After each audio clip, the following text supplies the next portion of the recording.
Bonsoir tout le monde, bienvenue sur Why Not in Africa, la chaîne panafricaine qui parle de finances, de politique, de géopolitique vue sous un prisme africain.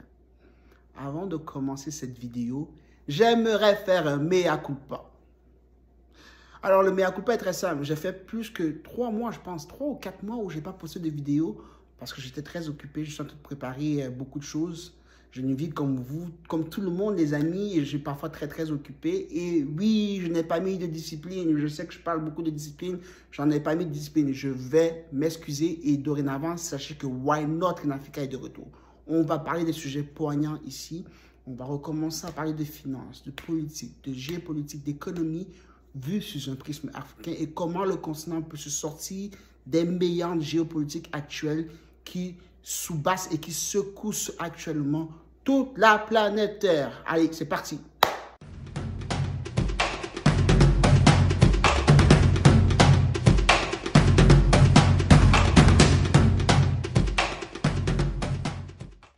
Alors, une fois de plus, bienvenue sur Why Not in Africa. Aujourd'hui, on va parler d'un sujet général, mais d'un sujet très sérieux. Il s'agit de l'assassinat de Martinez Zogo. Ceux qui ne connaissent pas Martinez Zogo était un journaliste camerounais qui animait une émission très influente dans la ville de Yaoundé, qui est la capitale du Cameroun, appelée Embouteillage. Son corps a été découvert dans les encablures de Yaoundé, il y a de cela presque 1 ou 2 mois, mutilé et abusé sexuellement, je vais le dire ainsi. Mais cette histoire révèle une lutte de pouvoir dans lequel les populations camerounaises sont exposées. Et je veux aussi aujourd'hui parler, en fait, de cette lutte de pouvoir, vue sous un prisme, comment il nous est présenté comme des faits divers pour, d'une certaine manière, endormir ce peuple qu'est le peuple camerounais, d'une certaine manière. Et le peuple africain, bien sûr, parce que la même chose s'est passée aussi en RDC, où on avait une lutte de pouvoir avec les Katumbi, les Fayoulou et Félix Tshisekedi, l'actuel président, a finalement gagné cette lutte de pouvoir ubuesque qui s'est déroulée jusqu'à Bruxelles. Alors, qui était Martinez Zogo? Martinez Zogo était l'animateur de l'émission Embouteillage qui révélait plusieurs scandales au sein du gouvernement camerounais. Mais ce qui a défrayé la chronique juste avant sa mort, c'était la pertinence de ces dénonciations concernant les lignes 94 et 65.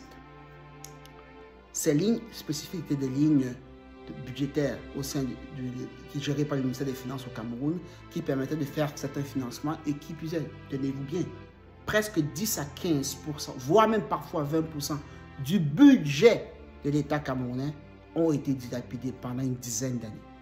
Je dis bien pendant une dizaine d'années. Alors, Martinez Zogo faisait plusieurs révélations concernant ces dossiers-là et il avait déclaré qu'il avait des révélations tonitruantes avec des preuves. Bien évidemment, il ne s'agit pas ici de dénoncer les sources d'un journaliste parce que ça reste un journaliste, mais il s'agit de comprendre d'où venait. De tels dossiers ne pouvaient être que donnés par quelqu'un de très haut placé au sein du gouvernement à Martinez Zogo. Donc on suppose que sa source était très haut placée au sein du gouvernement. Mais aussi, Martinez Zogo était très réputé depuis un certain temps être proche du secrétaire d'État, du secrétaire général de la présidence au Cameroun. Et on sait très bien que ce clan-là, qui était dominé par Ferdinand Gongo, était contre un clan actuellement pour la lutte au sein de l'establishment camerounais, l'establishment politico-économico-administratif du Cameroun, contre le clan du ministre d'État Laurent Esso, ministre de la Justice, garde des Sceaux. Alors, ce sont les deux clans qui font la lutte de pouvoir actuellement au Cameroun. Ces deux clans-là avaient chacun son scandale. Le scandale à la ligne 94-65, qui est, selon les dires des journalistes, était dirigé par un affilié au clan de Laurent Esso, au sein du ministère des Finances, donc Moutazé, lui, Paul Moutazé, et le scandale de la canne et de la Covid, qui étaient les fonds directement gérés par le secrétaire général à la présidence, Ferdinand Gongo. Alors, on a commencé l'année dernière, 2021-22, sous fond de scandale. Courant 2022, le scandale de la canne. Et on a vu le stade qui n'est pas terminé, la PD30 de Douala, principal venant de Yaoundé, qui n'est pas aussi terminé, qui sont liés au scandale de la canne. Et au courant 2022, subitement, on a eu un scandale concernant les lignes 94-65. Ces lignes-là, on parle de dizaines de milliers de francs CFA, de milliards de francs CFA. Vous imaginez, tout autant que le scandale de la canne. Donc, on se voit que par médias interposés, chaque clan a commencé à se tirer dessus. Mais le summum de ce qui s'est passé, c'est la mort de Martinez Zogo. Et pourquoi on vous parle de cela? Pourquoi je vous parle de ça? Je vous parle de cela parce que le Cameroun actuellement, les Camerounais en particulier, ce peuple est actuellement pris dans l'étau d'une lutte de clans par influenceurs interposés. Nous avons vu plusieurs influenceurs actuellement sur les réseaux sociaux, dont le fameux journaliste J. Yerimi Ngono, qui a sorti quasiment le déroulé de l'assassinat de Martinez Zogo bien avant qu'on découvre les faits. Ce n'est pas troublant. C'est très, très troublant. Qu'à cela ne tienne, certaines de ces choses qu'il disait étaient très vraies, d'autres choses sont révélées complètement fausses, comme l'affaire du Prado loué à Douala par un certain Camerounais venant du Nord qui était décédé, dont le véhicule était loué par Alliance Security, qui est relié à la belle famille d'Amougou Belinga, dont la femme est Mélissa. Ça s'est révélé faux. Mais, qu'à cela ne tienne, il y a quand même certains faisceaux d'indices dont il a parlé qui sont révélés vrais. La question, c'est pourquoi on est dans une lutte de clans maintenant? Et comment est-ce que ces influenceurs viennent polluer le débat, viennent polluer ce qui n'est pas important pour les Camerounais? Il ne s'agit pas de dire que la mort de Martinez Zogo n'est pas importante pour les Camerounais. Au contraire, ça a été le déclencheur. Parce que plusieurs journalistes ont dit à Mondovision et sur les plateaux de télévision qu'ils ont été torturés par le fait de la décision du mania des médias camerounais, Jean-Pierre Amougou Belinga, directeur du groupe L'Anecdote. Mais il faut savoir qu'actuellement, Martinez Zogo, le regretté Martinez Zogo, était très proche du clan du secrétaire général de la présidente de la République. Où est-ce qu'on va avec cette histoire? Comment est-ce que les Camerounais vont s'en sortir et qu'est-ce qu'il faut retenir de cela? À mon humble avis, il faut retenir une seule chose. Oui, on doit attraper les coupables de ce meurtre. Je tiens à vous signaler qu'actuellement, Jean-Pierre Amougou Belinga, Justin Danwe et Maxime Eko, qui sont tous les deux de la DGE, et M. Jean-Pierre Amougou Belinga ont été inculpés pour un, complicité, et l'autre, torture. Complicité de torture et torture. Et on ne sait toujours pas qui a tué Martinez Zogo. Et aux dernières nouvelles, ils sont en train de vouloir faire l'inhumation de Martinez Zogo, on veut l'enterrer. On n'a pas les résultats de l'autopsie, on ne sait pas qu'est-ce qui s'est passé. Ainsi, ce que je voulais que les Camerounais puissent retenir de ce sujet-là, c'est la simple chose. Nous avons un pays à construire, nous avons un pays en retard, dont juste le budget qui a été volé, qui a été dilapidé lors de la CAN, et celui combiné à celui dilapidé parmi ces lignes budgétaires pendant des dizaines d'années au Cameroun, aurait pu révolutionner tous les réseaux routiers au Cameroun et aussi permettre une émergence en bonne et due forme de ce pays qui regorge de tant de potentialités. Pour faire un parallélisme avec les autres pays africains, il ne s'agit pas juste du Cameroun. Il s'agit d'un problème panafricain. Les luttes de pouvoir sont très présentes dans nos pays. Il faut pouvoir dépasser ces luttes de pouvoir pour pouvoir construire une nation forte. Et la jeunesse africaine doit prendre parti et doit faire partie de cette révolution. Nous devons faire partie de cette révolution pour changer nos pays.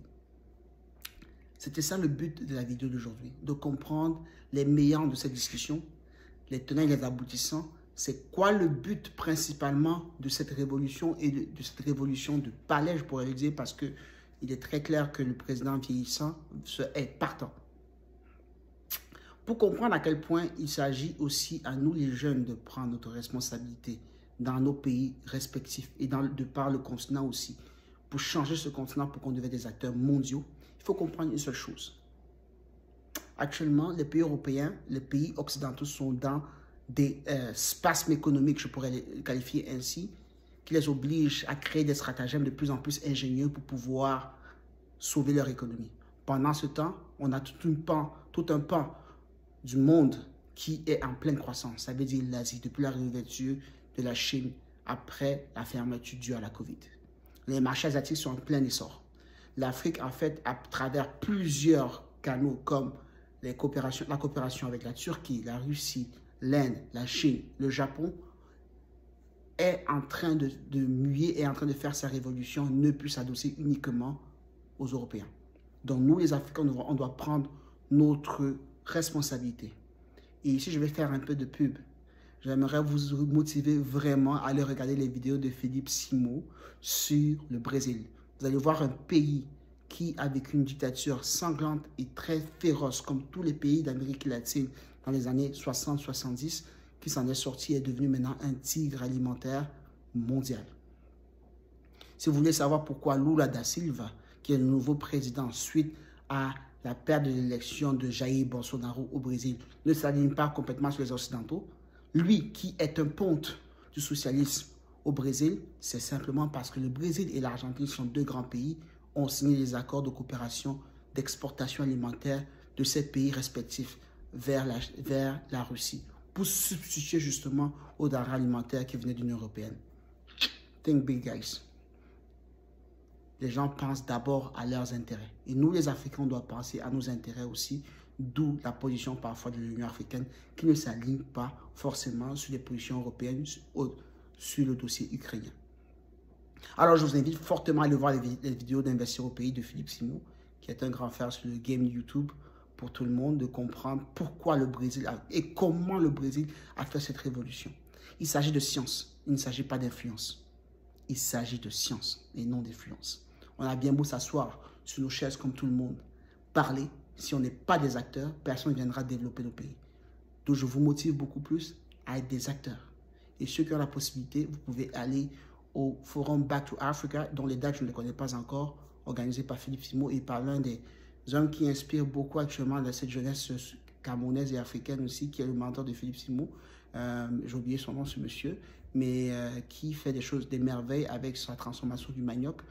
Ce sont des vidéos de Philippe sur le Brésil et l'Inde, sont des cas d'école que nous, tous Africains, on doit comprendre. Et pourquoi il est important de ne pas rester assis sur des fauteuils, mais aussi d'être des acteurs du changement dans nos pays.